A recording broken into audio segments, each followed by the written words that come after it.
আজকে একটু শখ করে শাড়ি পরছিলাম, নিজে নিজেই পরছি। তাও আবার আমার শাশুড়ি আম্মু একটু হেল্প করছে, আমি পরতে পারি না শাড়ি। হঠাৎ ফাহিমকে আমি বলি যে চলো পিঠা উৎসবে যাই, একটু ঘুরে আসি। আমি, আমার শাশুড়ি আম্মু, ফাহিম আমরা চলে আসছিলাম। সো আসসালামু আলাইকুম, সবাই কেমন আছেন? আশা করি সবাই ভালো আছেন। চলে গেছিলাম জাতীয় পিঠা উৎসবে, যেটা হচ্ছে বাংলাদেশ শিল্পকলা একাডেমিতে। প্রতি বছর জাতীয় পিঠা উৎসবটা হয়, কিন্তু আমার যাওয়া হয়নি, আমি ফার্স্ট টাইমে গেছি। প্রতিটা স্টল আমি ঘুরে ঘুরে দেখছি।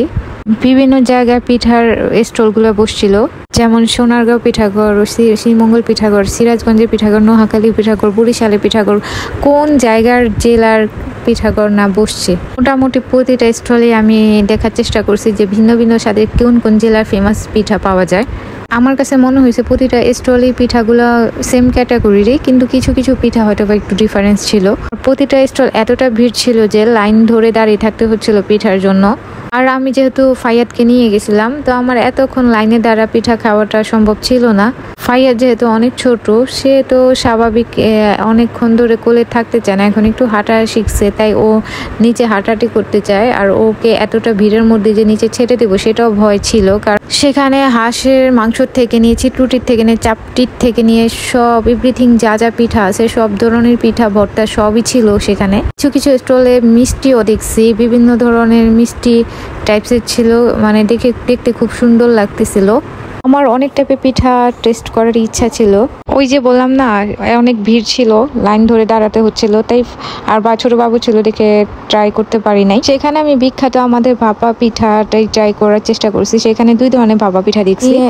এই 2 ধরনের ভাপা পিঠার মধ্যে আমি ওই গুড়ের যে ভাপা পিঠাটা ছিল সেইটা ট্রাই করছি। আমি ভাবছি সেটা ইউনিক কিছু হবে। ভাপাটা তো আমরা সবাই খাইছি, সবাই জানি। সত্যি কথা বলতে আমার কাছে ভাপা পিঠাগুলো একটু ভালো লাগে নাই, আর ওই গুড়ের ভাপা পিঠা তো একটু ভালো ছিল না। মনে হচ্ছিল যে মিষ্টি কোনো চালের গুঁড়ো খাচ্ছিলাম। আমার কাছে মনে হয়েছে যে চালের গুঁড়োর মধ্যে গুড় মিক্স করে সেটাকে ভাপা পিঠা মতো তৈরি করে উপর একটু জাস্ট যে কি বলে সেটাকে নারকেল ছিটিয়ে সুন্দর করে সাজানোর কারণে মানে আকর্ষণ করছিল, ইউনিক লাগছিল। যাই হোক, আমার ঢাকার ভাপা পিঠাটাই ভালো লাগে, যেটা মলাই, গুড়, নারকেল দিয়ে তৈরি করা হয়। আমরা পাশে স্টলটাতে চলে গেছি, সেখানে দেখি কি বাদাম আর গুড়ের একটা মিশ্রণে, কি বলে সেটার নামটা জানি না আমি। আমার গুড়ের মিশ্রণের একটা বানানো ছিল, ওইটা খুবই মজার ছিল। আমি বাসার জন্য নিয়ে আসছি। দেন আমি পাশে একটা পাটি সাপটা দেখি খিসা দিয়ে বানানো হচ্ছে। স্টলে দেখি কি খিসা ব্যবহার করে না, তারা কেমন যেন একটা সুজি হালুয়া টাইপের দিয়ে মানে পাটি সাপটাটা বানায়। আমি দেখছি একটা রাজবাড়ি স্টল, মনে হয় পিঠাঘর মেবি, সেটার মধ্যে দেখি খিসা দিয়ে বানাচ্ছিল। তাই আমিও শখ করে ভাবছি হয়তো পাটি সাপটাটা খুব ভালো হবে, খুব সুন্দর করে গরম গরম বানিয়ে দিচ্ছে। সত্যি কথা বলতে যখন আমি ট্রাই করি, মানে মুখে নেই, আমার কাছে মানে খিসাটা একটুও ভালো লাগে না। পাটি সাপটা রুটিটা বেশ শুকনেই ছিল। বিভিন্ন স্টাইলে পাটি সাপটা ভাপা পিঠা করছিল, কিন্তু কোনটা ভালো সবটা তো ট্রাই করা সম্ভব না, তাই যেগুলো ট্রাই করছে আমার কাছে একটুও জমে নাই। তার পাশে স্টলে দেখছি হাঁসের মাংস, তারপর ছিটরুটি, চাপটি বানাচ্ছিল, তাই চাপটি দিয়ে আমরা হাঁসের মাংসটা ট্রাই করছি।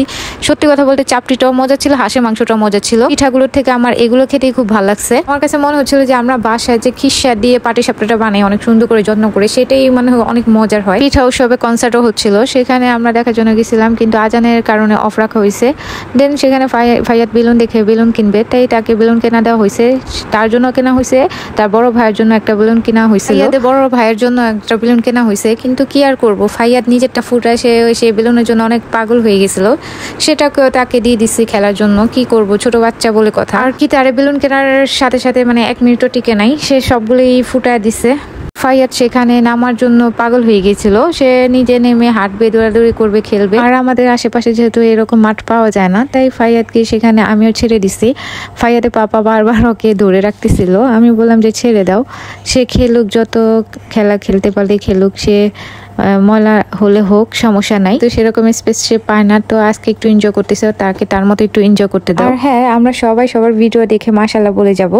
আমার ভিডিওটা ফুল দেখে সবাই মাশাআল্লাহ বলবেন। আর কে কে পিঠা উৎসবে গেছেন, আর কে পিঠা উৎসবে যে কে কোন পিঠা খাইছেন, আর কোন পিঠা বেশি ভালো লাগছে কমেন্টে জানাবেন। ফাইয়াদের পাপা ফাইয়াদকে কোলে নিয়ে নিছে, কারণ সে এতটা দৌড়াদৌড়ি করতেছিল, সবাই হয়রান হয়ে গিয়েছিল, তাই এতটা দৌড়াদৌড়ি করা সম্ভব হচ্ছিল না। সেখানে একটা ভাইয়ার সাথে সে পরিচয় হয়, একটা ভাইয়া তাকে খুব আদর করে কোলে নেয়। ফাইয়াদ কখনো অপরিচিত মানুষের কোলে যায় না, কিন্তু সেদিন কেন জানি না সে ভাইয়াটা কোলে গেছে। আর সেখানে একটা আঙ্কেলের সাথে পরিচয় হয়, আঙ্কেলটা ফাইয়াদকে আদর করে আঙ্কেলের ফোনটা তাকে দিয়ে দেয়। আঙ্কেলটা জানতো না যে ফাইয়াদ ফোন পেলে তো ছাড়বেই না। সেখানে কনসার্ট শুরু হয়েছে, কনসার্ট আমরা এনজয় করতেছিলাম, আর আমি রিল্যাক্সে ছিলাম। সেখানে ভাইয়াটা আর ফাহিম ফাইয়াদকে খেয়াল রাখতেছিল। পাচ্ছেন আপনারা? শুনতে পাচ্ছেন? আমি শুনতে পাচ্ছি না, একটু যদি জোরে বলতেন। শুনতে পাচ্ছেন? বন্দে মায়া লাগাইছে, প্রীতি শেখাইছে, দেওয়ানা বানাইছে,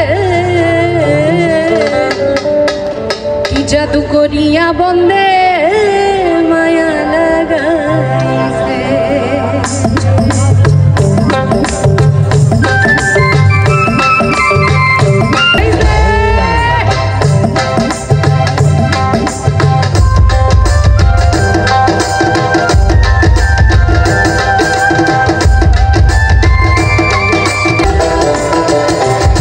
বসে ভাবি নিরালাই, আগে তো জানি না মনের জ্বালা। দেন আমরা বাসায় এখন চলে যাব, তাই ফাইয়াদের কাছ থেকে মোবাইলটা জোর করে নিয়ে আঙ্কেলকে দিয়ে দিলাম। আর সেটার জন্য ফাইয়া তো অনেক চিৎকার করে কান্নাকাটি শুরু করছে, আর সেখানে ভাইয়া তাকে বাই দিচ্ছিল, আঙ্কেলও বাই দিচ্ছিল। এই তো আজকের দিনটা আমাদের আলহামদুলিল্লাহ অনেক ভালোই কাটলো, আমরা অনেক এনজয় করছি। সবাই ভালো থাকবেন, সুস্থ থাকবেন, আমার পাশেই থাকবেন, আর বেশি বেশি করে দোয়া করবেন আমার জন্য। ও হ্যাঁ, আর ভিডিওটা বেশি বেশি করে শেয়ার করে দেবেন। আল্লাহ হাফেজ।